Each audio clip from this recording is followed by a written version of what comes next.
अस्सलामुअलैकुम वरहमतुल्लाहि वबरकातुहू।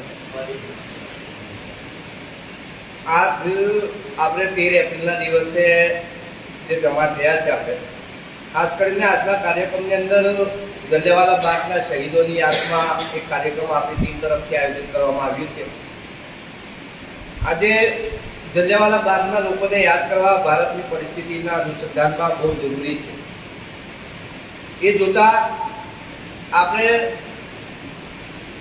એક વસ્તુની જાણકારી મેળવીએ કે ભારતની અંદર જલિયાવાલા બાગના લોકો, જે આમ લોકોએ શહાદત આપી ઈસ્ટ ઇન્ડિયા કંપની સામે સંઘર્ષ કરીને, તો એની હકીકત, એના મકસદના અને એનું લક્ષ્ય શું હતું, એમનો વિરોધ શાનો હતો, એના માટે જાણકારી કેટલા લોકો પાસે હશે, તો એનો અગર ડેટાબેઝ કાર્ય તો આપણી પાસે એવું જાણવા મળે છે કે 98% લોકો પાસે એની જાણકારી નથી કે જલિયાવાલા બાગના લોકો જે શહીદ થયેલા છે તે શા માટે થયા છે। સમાજની અંદર આપણે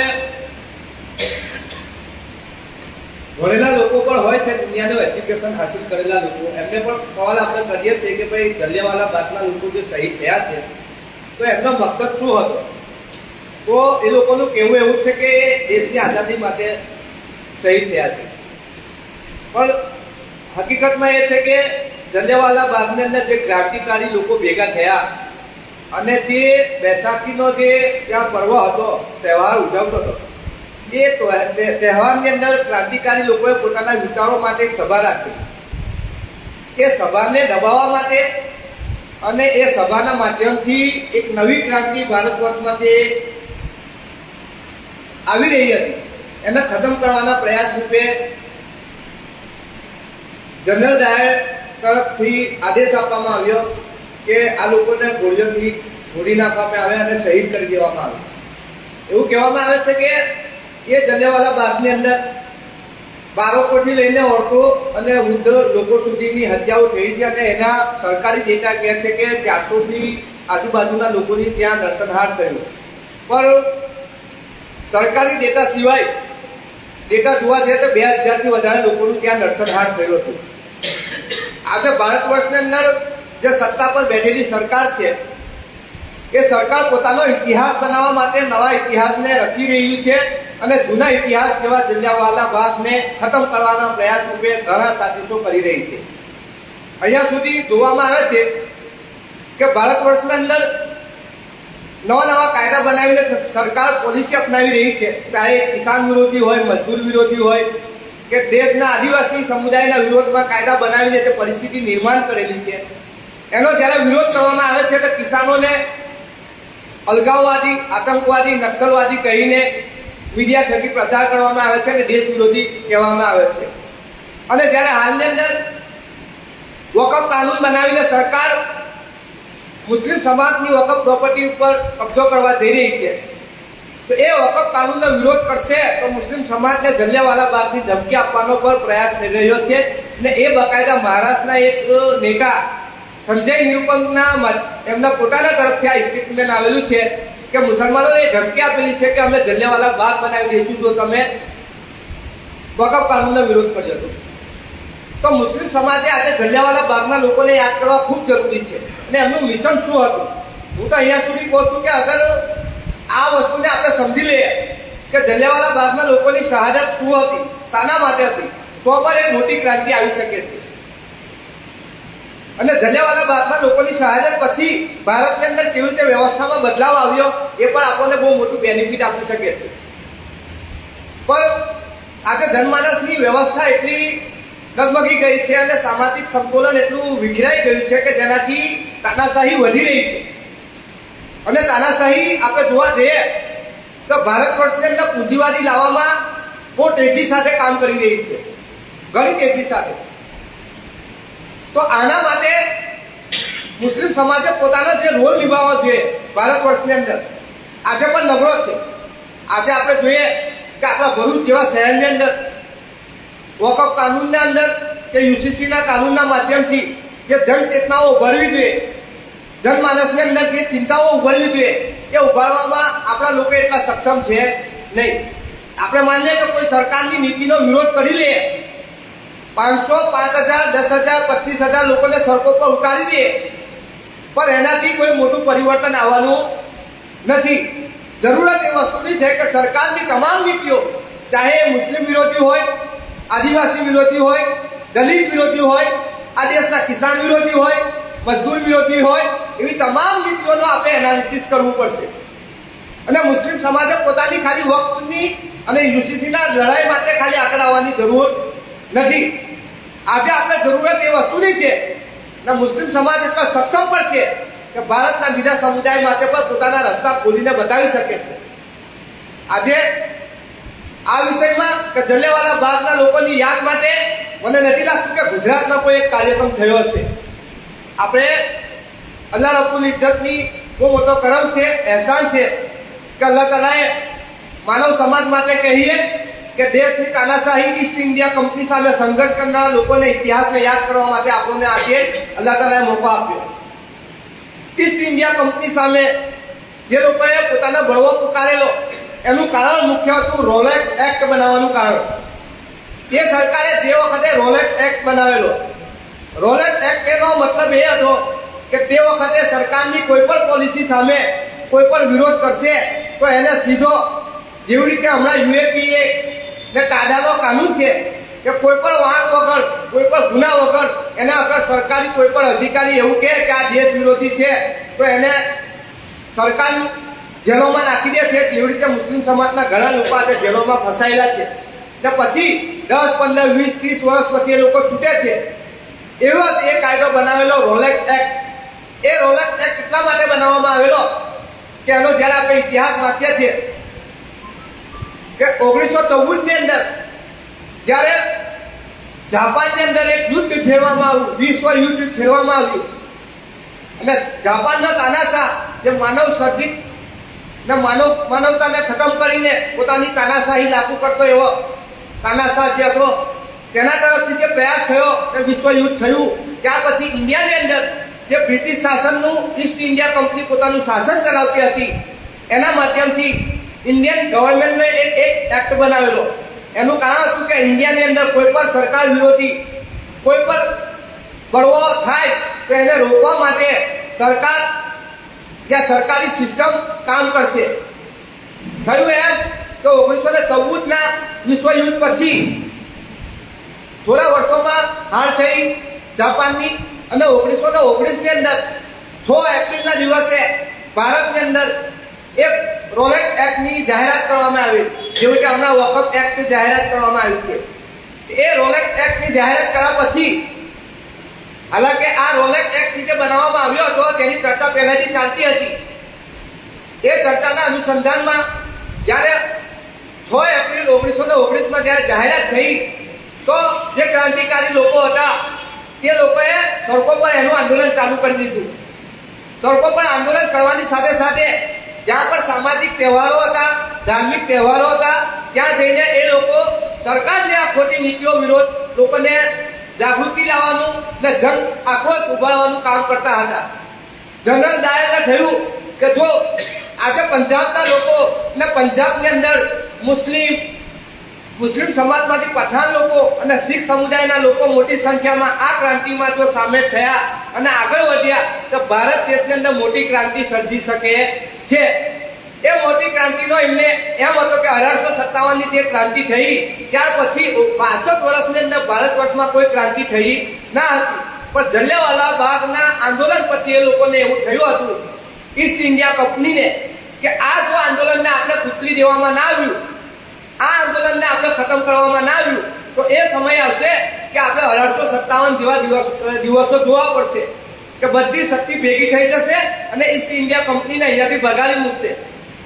તો એ ખતરાના રૂપે જનરલ ડાયરે જે ત્યાં પંજાબની અંદર આ જે ઘટના બની છે તેમાં એના 3 ગેટ હતા, તેમાંથી 2 ગેટ બંધ કરી દેવામાં આવ્યા અને એક ગેટમાંથી આની સેના જાય છે ને એ સેના બકાયદા જનરલ ડાયરના આદેશથી હજારો ગોળીઓ મારે છે ને 10 મિનિટથી 2000થી વધારે લોકોની ત્યાં નરસંહાર થાય છે.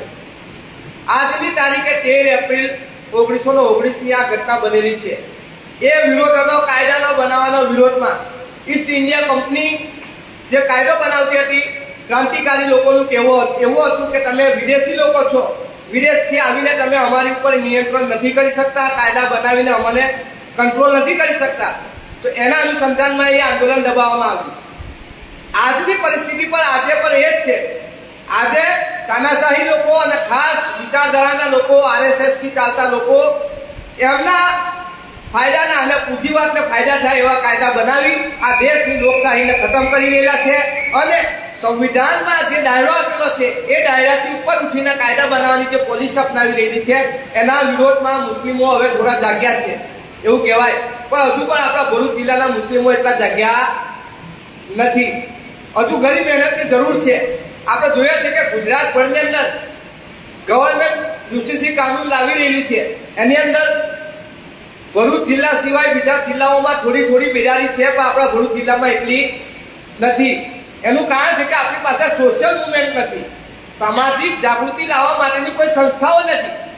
આપણી પાસે ચેરિટી, લોકોને વેલફેર કરવાની સંસ્થાઓ યા લોકોને મદદ કરવાની સંસ્થાઓ બહુ છે, એજ્યુકેશન આપવાની સંસ્થાઓ બહુ છે, પણ સમાજને એકજૂટ કરવા માટે, સમાજને સમસ્યાઓથી મુક્ત કરવા માટે, સમાજને આવનારી સમસ્યાઓથી કેવી રીતે લડવું છે એના માટે શું કરવું, એનાથી બેદારી કરવા માટે, જાગૃત કરવા માટે કોઈ સંસ્થા સક્રિય છે નહીં. એનું નુકસાન છે કે આપણે UCCના માધ્યમથી ભરૂચ જિલ્લામાં એક વિશાળ આંદોલનનું રૂપ આપી શકતા નથી. હા, તમે કોઈ આહવાન કરી દો સોશિયલ મીડિયામાં તો લોકો વિરોધ કરવા માટે સડકો પર 2, 5, 10 હજાર લોકો આવી જશે. પણ મેં કીધું એમ કે 10, 15 હજાર, 20 હજાર લોકોને સડકો પર ઉતારવા પહેલા સરકારની તમામ નીતિઓ પર સમાજને જાગૃત કરવા જરૂરી છે. ને એના માટે જનસભાઓ થવી જોઈએ. ગામે ગામ લોકોની અંદર જઈને એક ચેતના ઉભારવાનું કામ થવું જોઈએ. એ કામ એક ટીમના માધ્યમથી કરવામાં આવે તો ભરૂચની અંદર એક વિશાળ જન આંદોલન આપણે ઊભું કરી શકીએ છે. આજના પ્રોગ્રામના તબક્કે જલિયાવાલા બાગના લોકોને યાદ કરવા સાથે આપણે એ પણ યાદ કરવું પડશે કે જે લોકોએ ઈસ્ટ ઇન્ડિયા કંપની હોય કે બ્રિટિશ શાસન સામે જે સંઘર્ષ કરેલો છે એ સંઘર્ષ હજુ અધૂરો છે, હજુ પૂરો થયો નથી. એને યાદ રાખીને જીવવાની જરૂર છે. કેમ કે વારંવાર એ વાતને યાદ દેવાવી પડે છે કે ભારતના મુસ્લિમો પોતાની જાતને હજુ પણ કમઅકલ સમજે છે એવું લાગે છે. જ્યારે 26 જાન્યુઆરી હોય કે 15 ઓગસ્ટ હોય, જલસા અને જુલુસ કરીને આપણે આપણા સ્વતંત્ર સેનાનીઓની 2-4 વાતો કરીને ત્યાંથી છૂટા થઈ જાય છે. અસલ વાત એ છે કે એ સ્વતંત્ર સેનાનીઓના શું મકસદ હતા, એમના લક્ષ્ય શું હતા, એમને શા માટે કુરબાની આપી, એને વારંવાર ચર્ચામાં લાવવાની જરૂર છે. તેવી રીતે આજે આપણે 13 તારીખે કાર્યક્રમ કરીને જલિયાવાલા બાગના લોકોને યાદ કરી રહ્યા છે. ગામે ગામ આવી ચર્ચાઓ થવી જોઈએ. આજે સમાજની અંદર પોઝિટિવ કામ ના થવાના કારણે નેગેટિવિટી વધી રહેલી છે કે નહીં? એ તમે જ્યારે પોઝિટિવિટીનું કામ નહીં કરો તો નેગેટિવિટી આવી જશે. આશા ઊભી કરવાનું કામ નહીં કરો તો નિરાશા વધી જશે. તો આપણું જે કામ છે આશા વધારવાનું કામ છે, નિરાશા ખતમ કરવાનું કામ છે, સમસ્યાઓનું સમાધાન ઢૂંઢવાનું કામ છે. અને જે એવી શક્તિઓ છે કે જે સમાજ વિરોધી હોય, દેશ વિરોધી તો થોડો માનવતા વિરોધી હોય, એ માનવતા વિરોધી શક્તિઓને કેવી રીતે આપણે અંકુશમાં લાવી શકીએ, એમના વિરોધમાં આપણું શક્તિબળ કેવી રીતે બનાવી શકીએ, એના માટે આગળ વિચારવાની જરૂર છે. ને એના માટે પ્રેરણારૂપ લોકો હોય તો આવા જલિયાવાલા બાગના લોકો, જે આમ લોકો શહીદ થયા છે. કહેવાય છે હિસ્ટ્રીમાં કે જલિયાવાલા બાગની શહાદત પછી ઘણા લોકોએ પોતાના પોલિટિકલ એજન્ડા પૂરા પાડેલા છે. ઇતિહાસમાં ગવાહ છે કે પોલિટિકલ એજન્ડા પૂરા થયા છે, સોદેબાજી થઈ છે. જલિયાવાલા બાગના ઇતિહાસની વાત કરીએ તો ઘણી બધી વાતો થઈ શકે છે. આજે બી વકફ કાનૂનના અંદર અને UCCના કાનૂનની અંદર મુસ્લિમ સમાજે એટલી બાહોશી ઊભી કરવી જરૂરી છે કે કોઈ પોલિટિકલ એજન્ડામાં ફસાયા વગર પોતાની સામાજિક શક્તિ બનાવીને કેવી રીતે આંદોલન ઊભું કરી શકે એના તરફ વિચારવાની જરૂર છે. આ તમામ વસ્તુને કરવા માટે આપણે લગાતાર પ્રયાસ કરવા પડશે. જેવી રીતે આજના કાર્યક્રમમાં આપણે ઘણા લોકોને આમંત્રિત કરેલા, પણ આપણા જે સમાજમાંથી જે લોકો જીવતા છે, જિંદાદિલ લોકો છે, એ લોકો અહીંયા ઉપસ્થિત થયા છે. એમ નથી કહેતા કે સમાજના બીજા લોકો મરી ગયા છે, પણ જે લોકો સુધી આ દાવત પહોંચી, જે લોકો સુધી આપણે આ વાત પહોંચાડી અને એમની પાસે સમય હોવા છતાં પણ ના આવ્યા, તો એ કહી શકાય કે એ લોકો જેવું કે અલ્લામા ઇકબાલે કીધેલું છે कि अगर तुम जिंदा हो तो जिंदा नजर आना जरूरी है।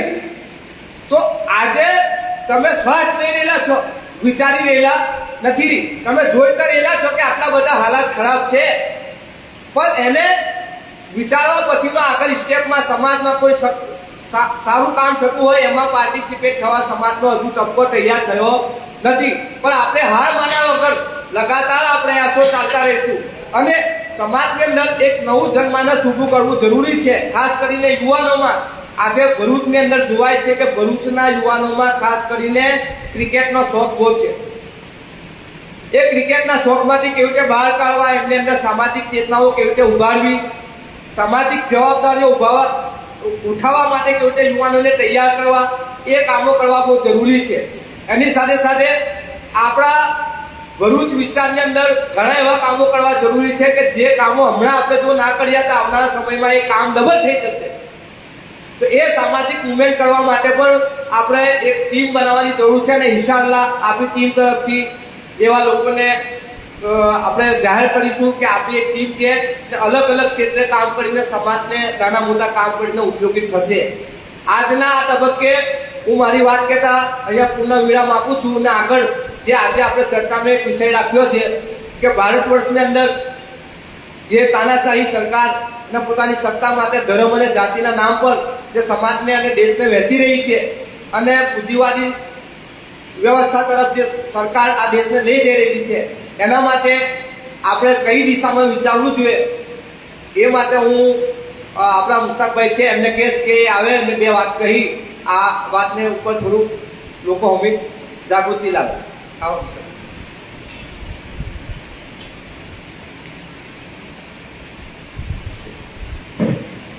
अस्सलामु अलैकुम। સૌથી પહેલાં તો જે પણ સોશિયલ એક્ટિવિટીમાં જોડાયેલા લોકો છે એ લોકોને હું મુબારકબાદી આપું છું કે તમારા સમયના અંદરથી તમે સમાજની સેવા કરવા માટે આગળ આવ્યા છો। તો એના માટે નૈતિકતાના ધોરણે પોતાની હિંમતો ખોલીને સમાજની સેવા કરવા માટેની મુહિમ માટે આગળ આવો। ઇન્શાઅલ્લાહ તાલા જે નિખાલસતાથી કોઈ પણ કામ આપણે કરતા હોઈએ છીએ તો એના અંદર અલ્લાહની મદદ સામેલ હાલ હોય છે, જાતિ મફાદ ન હોવો જોઈએ। ઇન્શાઅલ્લાહ સમાજના માટે ઊભા થયેલા છે અને સમાજના માટે આપણે કામ કરીને બતાવવું છે। એમાં કોઈ લોકચાહના મેળવવી કે કોઈ પ્રશંસા મેળવવી, કોઈ ફોટો કોપી કરવી એ કોઈ બહુ મહત્વની વસ્તુ નથી। આ એક સેવાનું કામ છે, આ એક બહુ ઊંચું કામ છે। અલ્લાહ દરેકને આના માટેની તાકાત અને કુવત આપે એવી મારી દિલી દુઆ છે। હવે આજનો જે પ્રોગ્રામ છે 13 એપ્રિલ એ ભારત વર્ષમાં અતિ ઇમ્પોર્ટન્ટ છે। તમને ખબર હોય તો આપણે ભણવામાં પણ આવી ગયેલું કે જલિયાવાલા બાગ આવી ગયેલું છે, પણ આપણને એની હિસ્ટ્રી ખબર નથી કે આ શું છે। તો આજની તારીખમાં જ આ હત્યાકાંડ થયેલો, જલિયાવાલા બાગનો જે હત્યાકાંડ છે એ આજની તારીખમાં જ અસ્તિત્વમાં આવેલો। હવે હું તમને જરાક ડિટેલથી બતાવું કે આ છે શું અને આ જે ફોટોશોપીમાં જે બતાવવામાં આવ્યું છે ને એ વાસ્તવિક હકીકત છે। કોઈક જોવાથી માની લેવું એવું કંઈ નથી, આ વાસ્તવિક હકીકતના દર્શન કરાવે છે। આ ચિત્રના અંદર જે દેખાય છે આ હુબહુ 1919 એટલે આજથી 105 વર્ષ પહેલા અમૃતસરના જલિયાવાલા બાગના અંદર આ કાંડ અસ્તિત્વમાં આવેલો અને એ શા માટે કરવામાં આવ્યો એ જાણવું બહુ જરૂરી છે।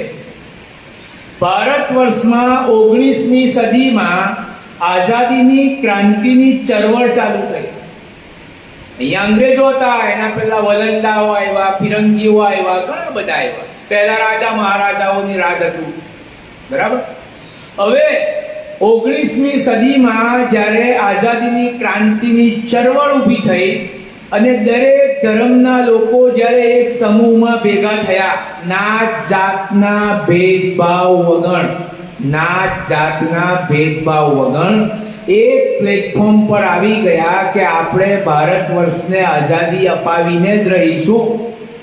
તો અંગ્રેજોએ જોયું કે આ લોકો એકજૂટ થઈને બહુ ઉપર આવી રહેલા છે અને આઝાદીની ક્રાંતિ માટે બહુ ઉપર સુધી પહોંચી ગયેલા છે, અને જો આ લોકો મિશન પાર પાડવામાં સફળ થઈ ગયા તો આપણે ભારત છોડીને ભાગવું પડશે.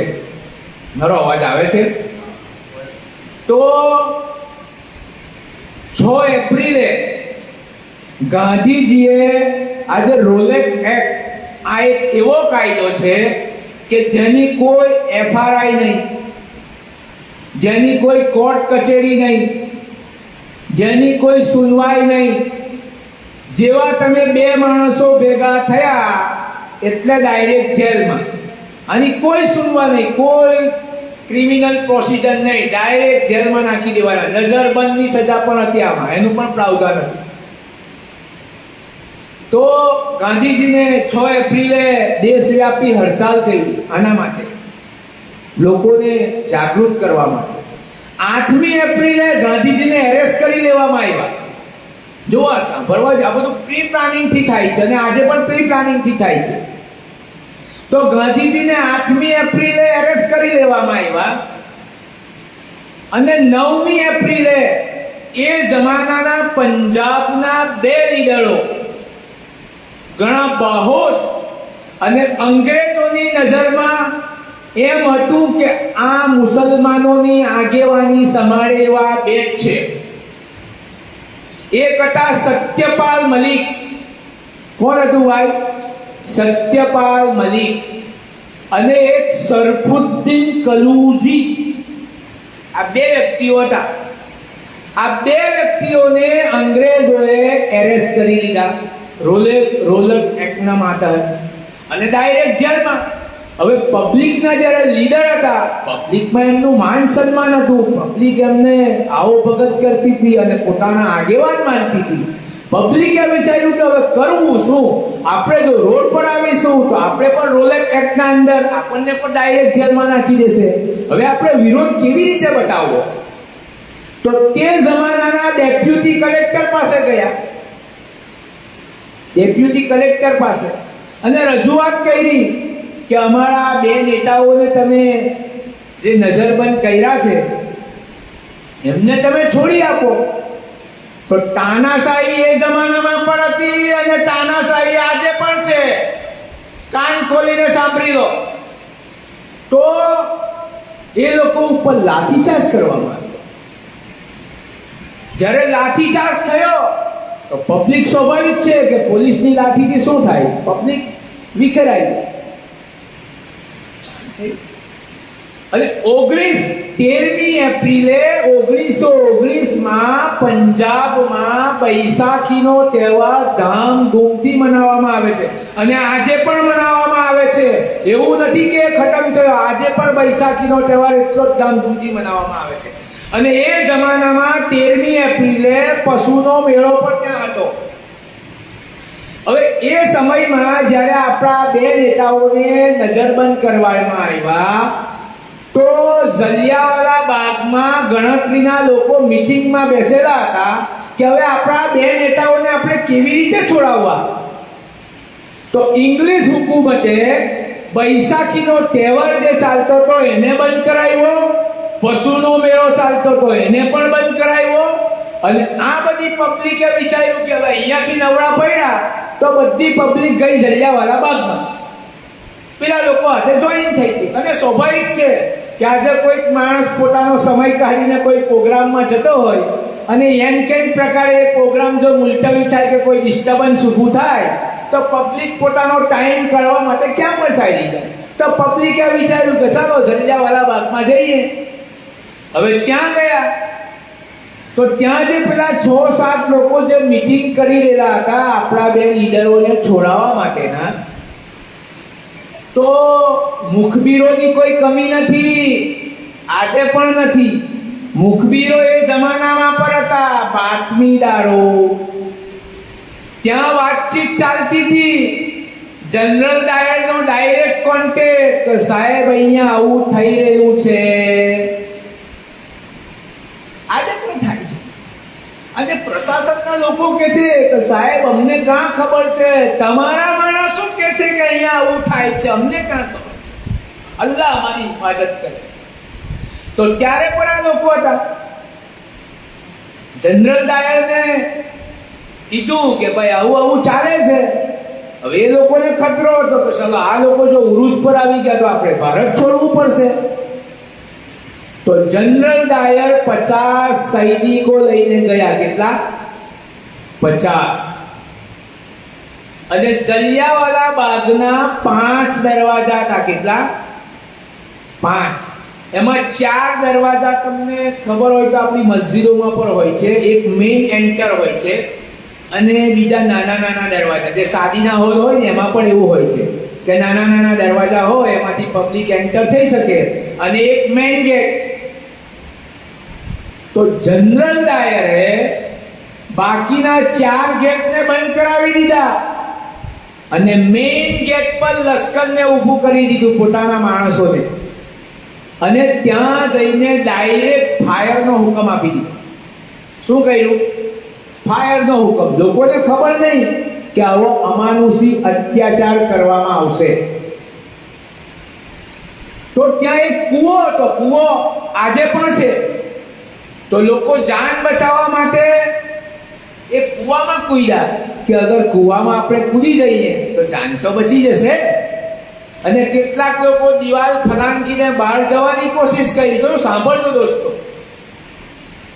તો રહેમદિલ તો હતા ને, જેવી રીતે આજે પણ નથી. इंसान को इंसान से हो भाईचारा, यही पैगाम हमारा.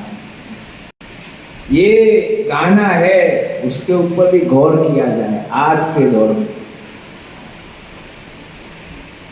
तो પેલા લોકો જે કુવાના અંદર કૂદેલા, 120 લોકો અંદર કૂદ્યા. કેટલા? 120. એના ઉપર પણ ચલાવવામાં આવ્યું. અને કુવામાં શું હોય? સ્વાભાવિક રીતે પાણી હોય છે ને, પાણી હોય. તો પાણીની જગ્યાએ લાલ કલર થઈ ગયો, લાલ કલર, પૂરું ખૂન. અને જે લોકો દિવાલ ફલાંગીને ઉપર જઈ રહેલા હતા ત્યાં પણ ગોળી ચલાવવામાં આવી. આજે પણ જલિયાવાલા બાગના અંદર ગોળીઓના નિશાન મોજૂદ છે. આજે પણ 105 વર્ષ પછી પણ. અને પેલા જે 120 લોકો કુવામાં હતા એ લોકોને અંદરથી ડેડ બોડી કાઢી તો 120 થઈ. અને આજે કુવાનું નામ શું છે ખબર તમને? ખૂની કૂવો. શું છે? ખૂની કૂવો. આજે પણ એ જગ્યા મોજૂદ છે. અંગ્રેજોએ સત્તાવાર જાહેરાત કરી કે 379 લોકોની ડેથ થઈ છે, 379 લોકો ખાલી મરેલા છે. હવે જલિયાવાલા બાગમાં હતા લોકો 20 થી 25 હજાર, અને આ લોકો એમ કે 379 મર્યા. હવે હું તમને એમ કહું છું કે જ્યાં અંધાધૂંધ તમે ગોળીબાર કરો તો 379 મળે. હજારોની સંખ્યામાં લોકોની ડેથ થઈ ગઈ અને હજારોની સંખ્યામાં લોકો ઘાયલ થઈ ગયા. તો આ એ હત્યાકાંડ હતો કે જ્યાં નાત જાતના ભેદભાવ વગર આઝાદીની લડાઈ માટે લોકોએ પોતાના બલિદાન આપવામાં આવેલા છે. અને શહીદ ભગતસિંહ, તમે નામ સાંભળેલું હશે. એ જમાનામાં એમની ઉંમર 12 વર્ષની હતી. કેટલી? 12 વર્ષની. તો શહીદ ભગતસિંહ જલિયાવાલા બાગમાં ગયા અને જે મટકી લોહી લુહાન હતી એ મટકીને એક કાચની બોટલમાં ભેગી કરતા હતા, લોહી, અને પછી રોજ સવારે એનું તિલક લગાવતા હતા. તો શહીદ ભગતસિંહને એમની મમ્મીએ પૂછ્યું, એમની માએ પૂછ્યું કે બેટા તું શું કરે છે? તે કે આ જે નરસંહાર કરવામાં આવેલો છે, જે હત્યાકાંડ કરવામાં આવેલો છે, આનો બદલો હું જરૂર લઈશ. શહીદ ભગતસિંહનો. અને જ્યારે શહીદ ભગતસિંહ ઉંમરે પહોંચી ગયા તો દેશના માટે પોતાની જાન ટકા. આ તો એ નરસંહાર. કાળો કાયદો, કાળો. આજે પણ તમે ઈમેલ ભેજો, તમે વિરોધ પ્રદર્શન કરો, એપ્લાય નો રિપ્લાય. સોચી સમજી પ્લાનિંગના મુતાબક. જો એક પાસ થઈ ગયો, 232 અપોઝિશનમાં છે, લોકશાહીના દરબારમાં સંસદમાં 232 વિરોધમાં મત આપ્યો, અને રાત્રિના 2 વાગે. એવી તો શું ઇમરજન્સી આવી કે રાતના 2 વાગે આને પાસ કરવો પડ્યો? અને આ દરમિયાન તમને ખબર છે શું થયું? અમેરિકાના રાષ્ટ્રપતિ ડોનાલ્ડ ટ્રમ્પ ભારત પર 26% ટેરિફ નાખેલો. કેટલો? હવે 26% ટેરિફ નાખેલો. એનાથી તમને ખબર હોય તો 3966 પોઈન્ટ શેર બજાર તૂટીને નીચે આવી ગયું. લાખો કરોડો રૂપિયા લોકોના ડૂબી ગયા 1-2 દિવસમાં. સોના બજાર નીચે આવવા માંડ્યું, અને અનુમાનવાદીઓએ કીધું કે ભાઈ 56,000 સુધી સોનાનો ભાવ ચાલ્યો જશે. એ તો સારું છે કે ડોનાલ્ડ ટ્રમ્પે 90 દિવસ માટે સ્ટે મૂકી દીધો, તો ઇજ્જત બચી ગઈ. કંઈકને છુપાવવા માટે કંઈક લાવવું, આ એક મિશન છે. આગળની ઘટનાઓને છુપાવવા માટે નવી ઘટના ઊભી કરવી, આ એક સોચી સમજી રણનીતિ મુજબ આ એક પ્લાનિંગ. ખેર, આજે આપણે અહીંયા ભેગા થયા અને ઉજેબાબાએ જે સામાજિક વાત કહી એના બારામાં મને કહી, સમાજની નવરચનામાં હશે તો એ સમાજ તરક્કીના સોપાન સર કરશે. એક તો ડોનેશન આપવા વાળા, પૈસો હશે તો કામ થશે ને. સમાજમાં ડોનેશન આપવા વાળા લોકો પણ હોવા જોઈશે. બીજી એક ટીમ એવી હોવી જોઈએ કે જે વેલ એજ્યુકેટેડ હોય, જે ટેબલ વર્ક કરી શકે, હિસાબી કામકાજ કરી શકે, જે લખી શકે, વાંચી શકે, એવા લોકોની એક ટીમ બનાવવી પડે. અને ત્રીજી એક એવી ટીમ બનાવવી પડશે કે જે ગ્રાઉન્ડ પર દોડીને કામ કરે. ભલે વેલ એજ્યુકેટેડ લોકો નહીં હોય, પણ એ દોડવામાં સક્ષમ હશે. તમે એને જ્યાં મોકલશો ત્યાં પહોંચી જશે સમાજના એક હિત માટે. તો આ 3 પ્રકારની કમિટીઓ તમારા સમાજમાં હોવી જરૂરી છે સમાજના ઉત્થાન માટે. ડોનેશન પણ સમાજ વિકાસ માટે એટલું જરૂરી છે. સમાજના અંદર ટેબલ વર્ક કરવા માટેના લોકોની પણ જરૂર પડશે, અને સમાજમાં ગ્રાઉન્ડ પર દોડીને લોકોને મેસેજ આપવા વાળા માણસોની પણ જરૂર પડશે. આ 3 પ્રકારના લોકોનું સંગઠન એટલે સમાજ. શું છે ભાઈ? 3 પ્રકારના લોકોનું સંગઠન એટલે સમાજ. બીજી એક વાત કે હું સમાજના માળાથી નીચેના ભાઈને ટેકો કરીને માળાથી ઉપર લાવું, આ માનસિકતા બનાવવી પડશે તમારે. એમ નથી કે હું કોઈના સહારે હું ઉપર આવી જાઉં ને યુઝ એન્ડ થ્રો. આનાથી સમાજનો ઉદ્ધાર કદાપી નહીં થઈ શકે.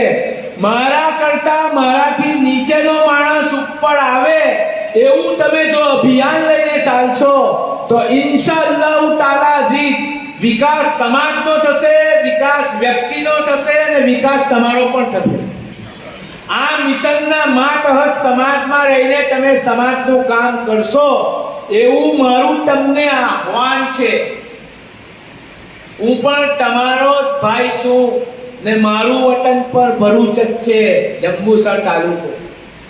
એ તો અલગ વાત છે કે કામ ધંધાના હિસાબથી બહાર જવું પડ્યું, બાકી હું પણ તમારો ભાઈ અને તમારો બેટો છું. આ એક નાના જબાનથી બહુ મોટા શબ્દ બોલાઈ ગયા હોય તો માફ કરજો, કે ઉંમરમાં મારાથી વડીલો પણ બેસેલા છે.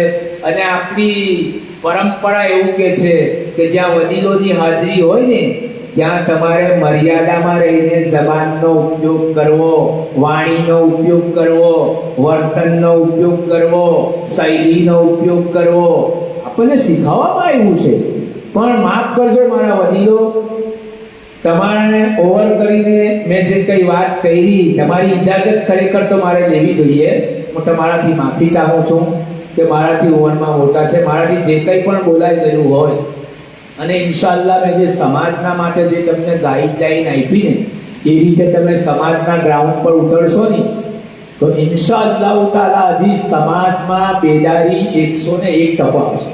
પણ આ મિશનને યાદ રાખજો કે હું ઉપર આવું બધાને વાપરીને ને બધા જાય, મારી ફોટોશોપી થવી જોઈએ, મારી વાહવાહી થવી જોઈએ.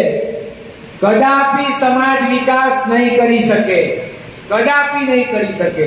મારાથી નીચેનો માણસ ઉપર આવે અને હું એને સહારો કરીને ઉપર લાવું, એટલા માટે તો કેટલા સોશિયલ મીડિયા પર ટોકિંગ કરે છે ને, અલા ભાઈ તમે સમાજના માટે ટાંક્યા ના ખેંચો, એનો હાથ ખેંચો.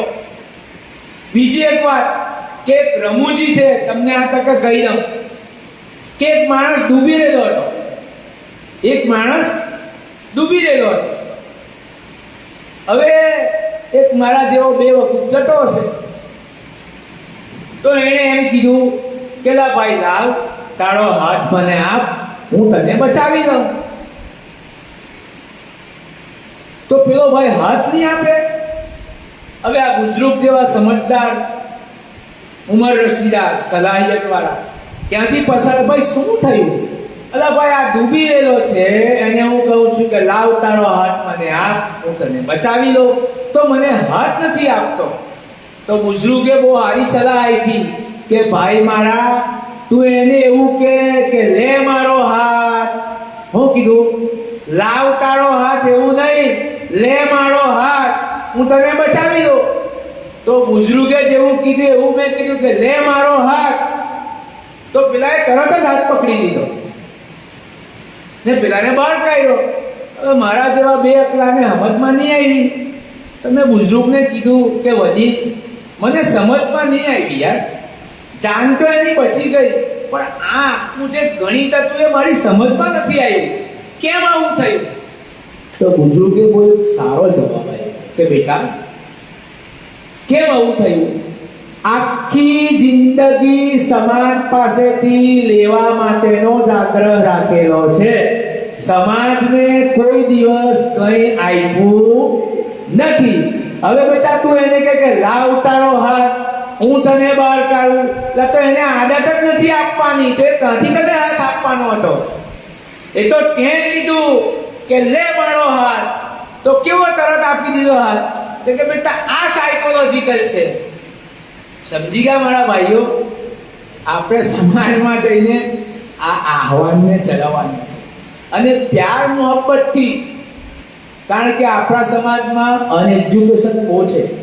ભણેલા પણ અભણ છે ને અભણ બી અભણ છે. ભણેલા છે તો ગણેલા નથી ને અભણ તો બિચારા અભણ ન તહેજીબ છે, ન વાત કરવાની તમીજ છે. લા શું છે ભાઈ? તું એક માનવ સમાજનો એક અટૂટ અંગ છે યાર. તહેજીબ ને તબદ્દુમ તો તને ઇસ્લામે શીખવાડેલી છે. તો ડિસિપ્લિન, કોઈ જાતની ડિસિપ્લિન નહીં. એપ્લાય નો રિપ્લાય, સુધરે એ બીજા. સમજી જાઓ. અલ્લાહ અમારી હિફાજત કરે. બસ આટલું કહું છું, રજા લઉં છું. તમારો થોડો ટાઈમ વધારે દીધો હોય તો મને માફ કરજો. અને ઇન્શાઅલ્લાહ જે રીતે લોકો મસરૂફિયતમાં હોય છે અને સમાજના કામ માટે તમે અહીંયા ભેગા થયા, ભલે ગણતરીના લોકો છે, પણ મને બહુ ખુશી થાય છે કે કોઈ ગામડેથી આવ્યું, કોઈ ક્યાંથી આવ્યું, કોઈ ક્યાંથી આવ્યું. એક દિલ છુપાયેલું છે, દર્દ છે, દર્દ. દિલમાં દર્દ છે. આ દિલમાં છુપાયેલું દર્દ છે ને એ માણસને બહાર લાવે છે. ઉમ્મતનો ગમ. માનવી અને સમાજ એક સિક્કાની બે બાજુ છે. નાગરિક શાસ્ત્રમાં ભણવામાં આવતું હતું, તમને ખબર હોય તો. હવે માનવી અને સમાજ એક સિક્કાની બે બાજુ. કારણ કે આપણે તો ભણવા બી જઈએ છીએ, તો ભણવા થોડા જઈએ, આપણે તો ગણવા જઈએ છીએ. ભણે એ બીજા. સમજી ગયા? એટલે માનવી અને સમાજ એક સિક્કાની બે બાજુ છે. આ ક્રોનોલોજીને સમજીને આગળ વધશો અને સમાજના વચ્ચે જો આપણે જઈશું તો ઇન્શાઅલ્લાહ આપણું જે દુઃખ અને દર્દ છે કે સમાજના લોકો અમને સાથ નથી આપતા, સમાજના લોકો અમને સપોર્ટ નથી કરતા, એમને પોઝિટિવ સમજાવો, એમની નેગેટિવ બાબતોને બહાર નહીં લાવવાની, એમની ખૂબીઓને બયાન કરવાની અને એમને પ્યાર મોહબ્બતથી સમજાવીને લાવો. ઇન્શાઅલ્લાહ તાલા હજી આ કોમના અંદર ઇન્શાઅલ્લાહ અલ્લાહ તાલાએ રહેમદિલી રાખેલી છે, પથ્થરદિલી નથી. हाँ, तो इंशाल्लाह कहते हैं सुबह का लौटा हुआ शाम को वापिस आए उसको भूला नहीं कहते, अभी भी कुछ गया नहीं है. इंशाल्लाह अल्लाह ताला दरेक ने कुव्वत અને તાકાત આપે એવી મારી દિલી દુઆ. હું રજા લઉં છું. દુઆમાં યાર કંઈ પણ તમને તકલીફ હોય, સમય વધારે લીધો હોય તો હું દિલથી માફી ચાહું છું.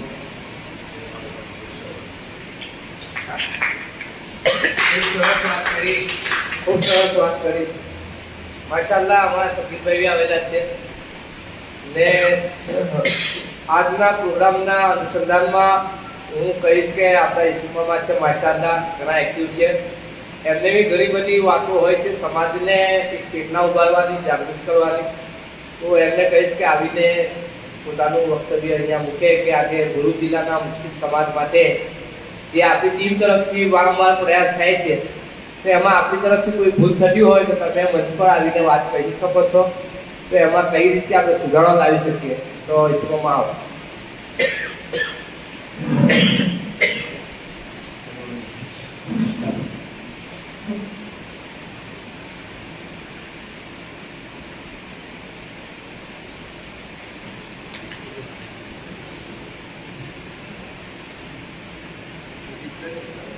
अस्सलामुअलैकुम वरहमतुल्लाहि वबरकातुहू.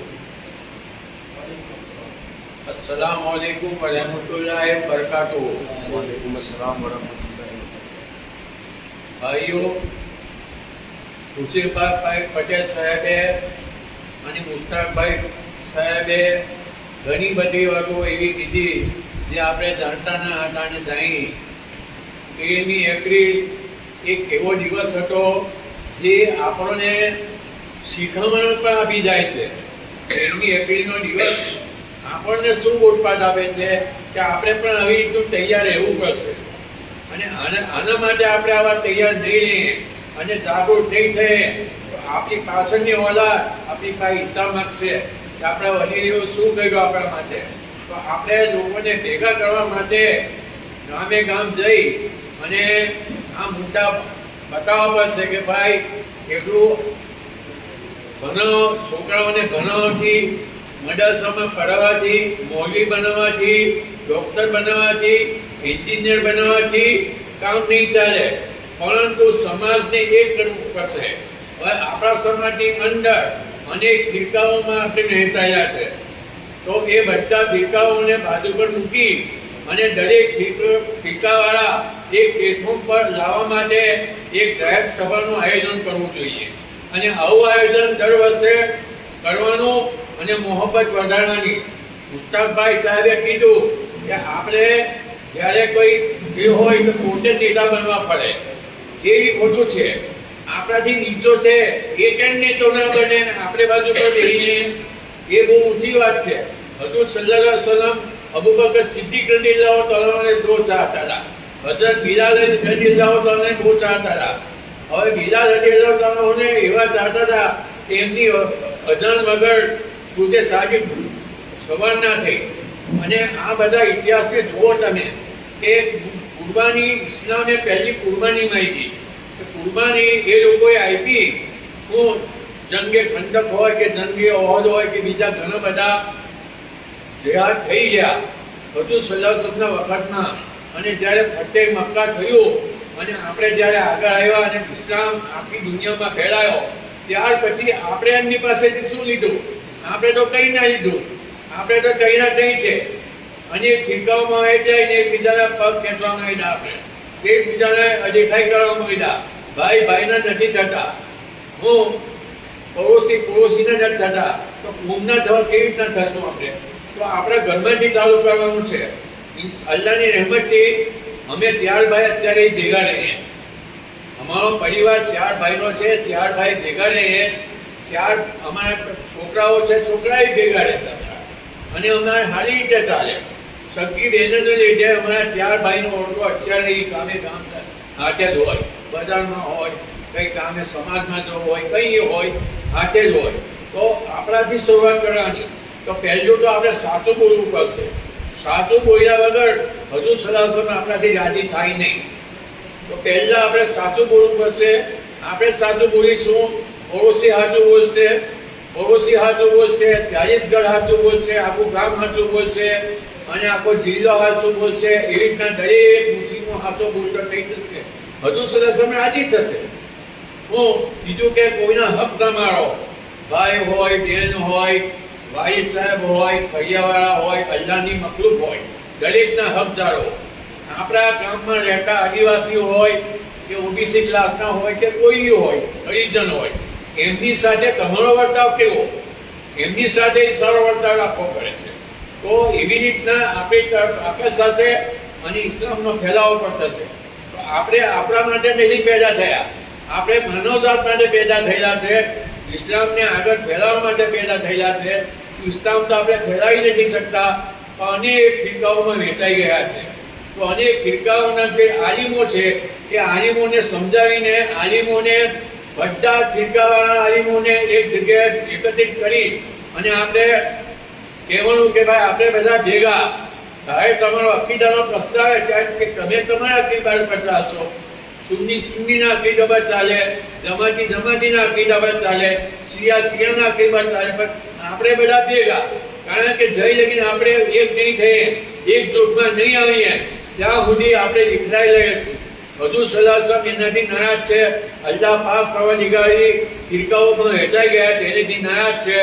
ફિરકાઓમાં વહેંચાઈ તો ગયા, પરંતુ આ દેશમાં અંદર આપણે એકતા લાવી હોય તો દરેક ફિરકાના માણસોને ભેગા કરી અને આપણે આ આહવાન એક ચાલુ કરવું જોઈએ. સચ્ચાઈના મુદ્દા પર પહેલે સચ્ચાઈનો ફેલાવો કરો. ઇન્શાઅલ્લાહ આપણને અલ્લાહ પાક પરવરદિગાર સાથ સહકાર આપશે. મુસ્તાકભાઈએ ઘણી બધું કીધું, ઘણી બધી સમજ પડી આપણને કે આપણે બહુ નીચું રહેવું પડે અને બીજાને આગળ લાવવું પડે. અને એ વાતથી હું બહુ ખુશ થયો. અલ્લાહની રહેમતથી એમની જે મુસ્તાકભાઈની જે વાતો છે એ દિલમાં ઉતરી ગઈ અને તમે પહોંચાડી દો. ઇન્શાઅલ્લાહ આપણે આગળ આવીશું. અસ્સલામુ અલૈકુમ વરહમતુલ્લાહિ વબરકાતુહુ.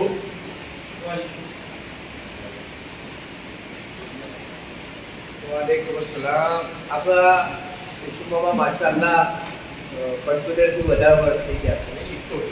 72 વર્ષ થયા. લગભગ 100 વર્ષથી આપણી ટીમ જોડે જોડાયેલા છે ને ઘણા કાર્યક્રમમાં ઉપસ્થિત રહે છે માશાઅલ્લાહ. વાત એ છે કે ચર્ચાઓ તો ઘણી બધી કરવી છે. એકચ્યુઅલી તૈયારી ઘણી બધી હતી. એક કાયદો છે, આપ લોકોના ધ્યાનમાં અપાવી દો કે જે કાયદા બનાવવાના સિનારીઓ છે આ સરકારમાં એને સમજવો બહુ જરૂરી છે ને પ્રોજેક્ટર પર સમજવો છે. તો કમી છે આપણી પાસે.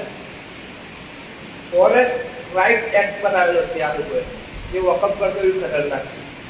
આદિવાસી લોકોને જે જમીન જંગલનો અધિકાર મળેલો છે એને બકાયદા ખતમ કરવા માટે જંગલ વન અધિકારી જે આવે ને, વનનો અધિકારી, એને સત્તા આપેલી છે. એ મન ચાહે તે કરી શકે. તો આપણી ઈચ્છા એવી છે કે આદિવાસી લોકો સાથે આપણે સંકલન કરવું જોઈએ ને એમને એ મુદ્દા સાથે ને આપણે આપણા મુદ્દા સાથે મળીને કેવું કે જન આંદોલન ઊભું થાય. એક લાંબો પ્રોસેસ છે, એ કરવો જોઈએ. પણ જેમ કીધું કે હજુ સમાજની અંદર ઘણી મહેનતો બાકી છે ને આપણે હજુ બહુ કમજોર છે. સમાજની અંદર સલાહ આપવાનું કામ ખૂબ વધી ગયું છે અને સહકાર આપવાનું કામ ઘટી ગયું છે. તો જ્યારે સલાહ આપી જરૂરી હોય છે તો વધારે સહકારની જરૂર હોય છે. ને જેવું કે આપણા ઈસુમામાએ કીધું, અલ્હમ્દુલિલ્લાહ સહકાર આપે છે આપણી ટીમને ને ઘણો સારો સહકાર છે. એમણે એક વાત કરી કે દર વર્ષે એક સભા થવી જોઈએ અલગ અલગ મસલકના ફિરકાના લોકોની. તો ઇન્શાઅલ્લાહ આપણે કોશિશ કરીશું કોઈ એવું ડોમિનેટ કામ પકડવાનું કે જ્યાં એ વસ્તુનો પ્રભુત્વ થાય, પ્રભાવ પડે. ઇન્શાઅલ્લાહ એની કોશિશ કરીશું મહેનત કરીને કે અલગ અલગ મસલકના અલગ અલગ જે સોચ વિચારધારાના લોકો હોય છે એમને ભેગા કરવાના, આલિમોને ભેગા કરવાના તાકે આવનારી નસલો સુધી આપણે ઇતિહાસનો એક મેસેજ આપી શકીએ અને આ ઇતિહાસથી આપણે ઉંમતને બહાર કાઢી શકીએ. આજના આ પ્રોગ્રામની અંદર અપેક્ષાઓ ઘણી બધી હોય છે. કોઈ બી કાર્યક્રમ થતો હોય એની એક અપેક્ષા હોય છે. અને આ કાર્યક્રમની અપેક્ષા એ હતી કે ભરૂચ જિલ્લાની અંદર જે જનમાનસની અંદર વિચાર વિમર્શ કરવાની શક્તિ ડેવલપ કરવી, ખાસ કરીને યુવા સમાજને સમાજ સાથે જોડવો, સમાજની પરિસ્થિતિઓથી એને વાકેફ કરવો અને સમાજની જવાબદારી ઉઠાવી શકે એટલો સક્ષમ બનાવવા માટે એને અંદર થોડીક નાની વિચારધારા ઊભી કરવી. એને એ કામ કરવા માટે એક કાર્યક્રમ હતો. ને જેવી રીતે આપણા મુસ્તાકભાઈ માસ્ટરના બહુ સારી વાત કરી ને ઈસુ મામાએ કીધું કે આપણા માટે આ લોકો જે છે એ પહેલાનું છે, તો આ વસ્તુના એક બેનર લાગવા જોઈએ. મેક્સિમમ મારું એવું માનવું છે કે ભરૂચ જિલ્લાની અંદર 200 બેનર લાગવા જોઈએ. સવાલ કરે કે ભાઈ જલિયાવાલા બાગમાં આમ ભારતીયોનું જનરલ ડાયરના આદેશથી નરસંહાર શા માટે કરવામાં આવ્યું? ખાલી આટલો સવાલ, તાકે લોકો એ વિષયમાં વિચારે. કેમ કે આજે કાયદા પર કાયદા બનાવવાની સરકારની નીતિઓ સામે લોકોનો આક્રોશ ઉભો કરવો હોય, જે જનમાનસની વિચારધારા ઊભી કરવી હોય, તો જે પહેલા લોકોએ સંઘર્ષ કરેલો છે તે જ આપણે પાછો રિપીટ કરવો પડશે. આ તમામ પ્રયાસો જે છે આપણે અહીંયા અંત નથી કરતા. ઇન્શાઅલ્લાહ લગાતાર પ્રયાસ કરતા રહીશું. ને આપણી ટીમ તરફથી આવનારા સમયમાં ઇન્શાઅલ્લાહ જે ટીમ મેમ્બર છે એમને વિશેષ કાર્યક્રમમાં ઉપસ્થિત કરવાનો એક મોકો આપવામાં આવશે. ને ઇન્શાઅલ્લાહ કોશિશ કરીશું કે આવનારા સમયની અંદર આપણે હજુ વધુ શું કરી શકીએ છીએ. અગર કોઈની પાસે કોઈ રાય હોય અહીંયા ઉપસ્થિત છે કે આ કામ કરી શકીએ છીએ આપણે, યા આજના પ્રોગ્રામના અનુસંધાનમાં પોતાની કોઈ વાત મૂકવી હોય, યા પોતાની કોઈ વેદના હોય, સમાજની કોઈ ચિંતા હોય, ચેતના હોય, તો તમે અહીંયા આવીને મૂકી શકો છો. કોઈને મૂકવી છે થોડા સારી સાથ આપણા મોહસિનભાઈ છે, મને ઉમ્મીદ છે કે ઇન્શાઅલ્લાહ ટીમ વર્કની ઉપર થોડુંક વાત કરે.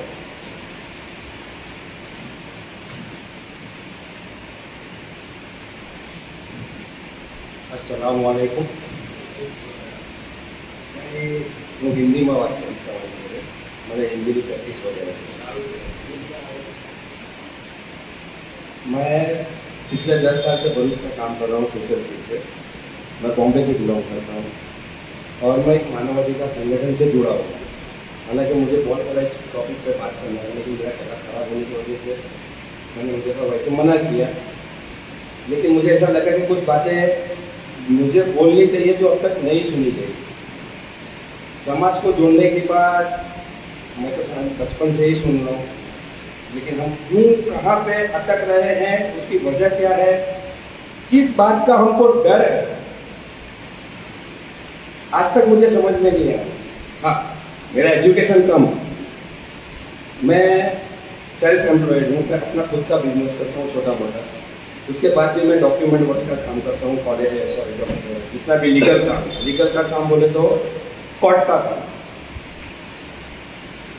हमको समाज को जोड़ने के साथ साथ अपने आप को सबसे पहला डेवलप करना बहुत ज़रूरी है, क्योंकि लीडरशिप हम किसी का हाथ पकड़ के किसी को अपने से ऊपर तभी लेके जा सकते हैं कि वो फाउंडेशन फंडामेंटम हमारे अंदर होना चाहिए.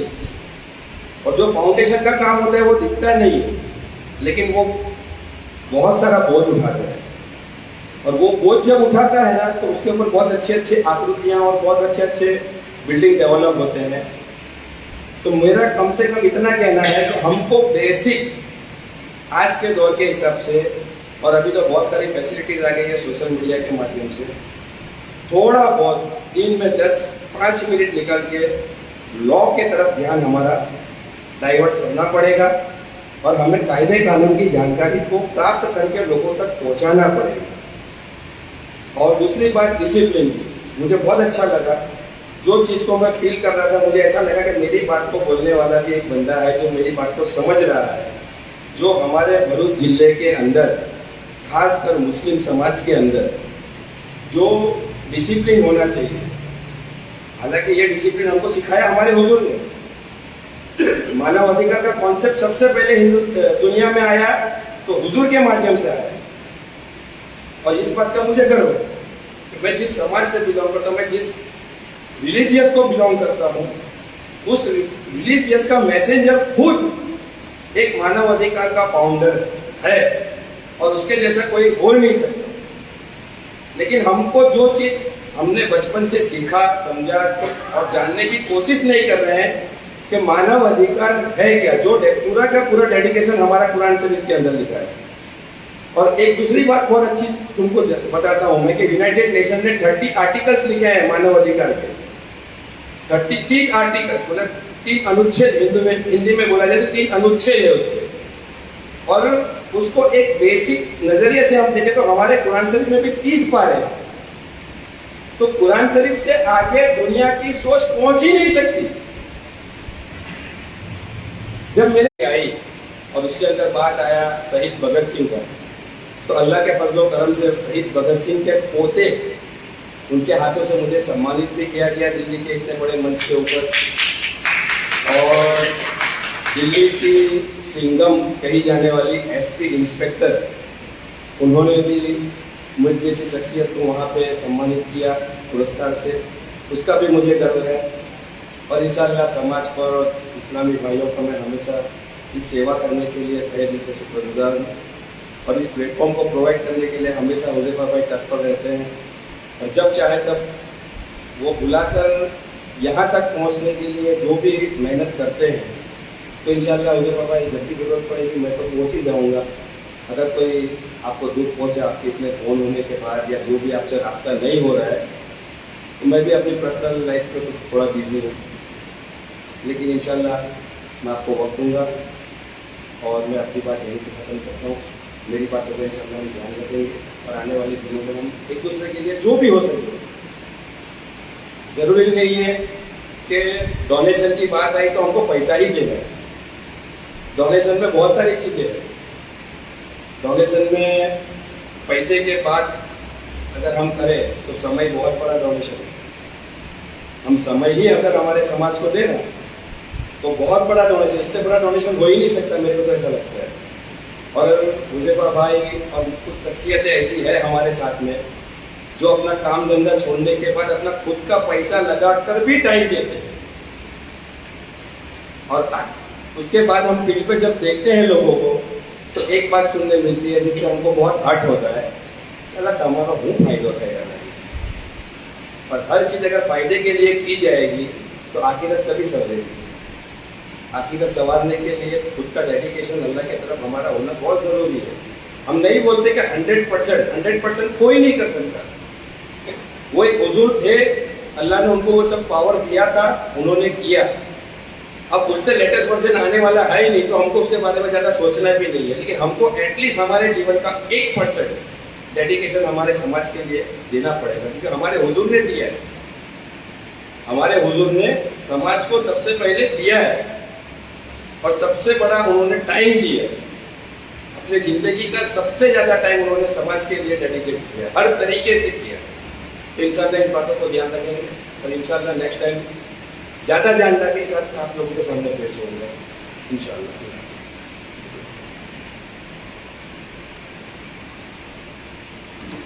जज़ाकुमुल्लाह खैर। सबीर भाई माशाअल्लाह उपस्थित થયા છે। પહેલી વાર આવવાનું છે। જો આપણો કાર્યક્રમ થતો રહે છે, આપણી ટીમ માટે આજે પ્રોજેક્ટ મૂકવાનો હતો। આપણી ટીમે મીડિયા પર રજીસ્ટર કરાવેલી છે, જનમત મીડિયા। બીજું કામ કરવા જઈ રહેલા છે, પણ વસ્તુ એ છે કે એવું કહેવાય છે ને કે મારી પાસે ગમે તેટલી ગાડી સારી હોય પણ સવારી ના હોય તો હું કેવી રીતે કિક મારું। પણ છે આપણી પાસે ખૂબ લોકો તો બિચારા ગરીબને પોતાની જરૂરતમાં પુરવાયેલા હોય છે। તો આપણી ટીમ તરફથી ઇન્શાઅલ્લાહ આપણે એવું નક્કી કરવા જઈ રહેલા છે ઓગસ્ટ મહિના પછી, એટલે આ ઓગસ્ટ મહિનો રહે ત્યાં પછી, કે દર મહિનાના છેલ્લા રવિવારે આપણે 3 કલાકનો એક કાર્યક્રમ રાખવાના છે, જેમાં જૂથ લોકો, જેમાં એટલે કે 10, 15, 20, 30 લોકો સુધી આપણે એને આમંત્રિત કરવાના છે। તેમાં ખાવા સાથે ને ચાય જે નાસ્તો હોય તે કરવા સાથે સમાજની બેઝિક સમસ્યાઓ પર ચર્ચા કરવી ને સમાજને આગળ કેવી રીતે આપણે શું કરી શકીએ છીએ ને સમાજની અલગ અલગ પરિસ્થિતિઓનું એનાલિસિસ કરવું, એનું ઉપર આખું 3 કલાકનું બેઝિક આપણે બેઠક કરીશું. તો ઇન્શાલ્લાહ જે લોકોને ઇન્ટરેસ્ટ હોય એ મારી પાસે નામ લખાઈ દે ને આપણે સૌ સાથે મળીને ઘણા કામો કરવાના છે. એવું સમજીશું કે કોઈ આપણા માટે લીડર બનશે, કોઈ આવવાનું નથી. હા, અલ્લાહના રસૂલ સલ્લલ્લાહુ અલૈહિ વસલ્લમે કીધેલું છે ઇમામ મહેદી આવવાના છે, એમણે કીધેલું છે. એ વસ્તુ અલગ વસ્તુ છે, હવે જરૂરી થઈ ગઈ છે. માનો નહીં, મેં સમાજના ઘણા એવા લોકો સાથે બેહવાનું ઉઠવાનું થયું છે, પોતાની જાતને બહુ તુરંખા સમજે છે, પણ સમાજની જ્યારે કોઈ ઘટના બને ને તે બિલાડીની ઘટના આવે તેની જોઈએ છે, કોઈ હિંમત રહેતી નથી. તો ઘણા આપણે એકબીજાના કોન્ફિડન્સ બનવાની જરૂર છે અને અલ્લાહની જાત પર તવક્કુલ રાખવાની જરૂર છે. ઘણા એવા કામો કરવાની જરૂર છે કે જે હમણાં જરૂરી છે. ઓગસ્ટ મહિના પછી જે લોકોને આ પ્રોજેક્ટમાં સામેલ થવું હોય તો આપણે 30 લોકો સુધી આપણે હમણાં કેટેગરી રાખીએ છીએ કે 30 લોકોને એક જગ્યા આપણું સેટઅપ છે આપણું પોતાનું, ત્યાં ખવડાવી પીવડાવીશું ટીમ તરફથી, ને જ્યાં વકીલો પણ આવે, રિટાયર્ડ થયેલા લોકો પણ આવે, સમાજના વડીલો આવે, આલિમો આવે, એવી કોશિશ કરીશું ને આપણે આગળ વધવાની કોશિશ કરીશું. ને એ 6 મહિના પ્રેક્ટિસ કરવાની છે આપણે. એવા કાર્યક્રમ દર મહિનાના છેલ્લા રવિવારે 3 કલાક એવા 6 મહિના કામ કરવાનું. એ 6 મહિનાની ચર્ચા વિમર્શ અને થોડી પ્રેક્ટિસ પછી, એકબીજાને સારી રીતે સમજ્યા પછી આપણે એક ટીમનું ઘોષણા કરવાની છે કે ટીમના લોકો છે.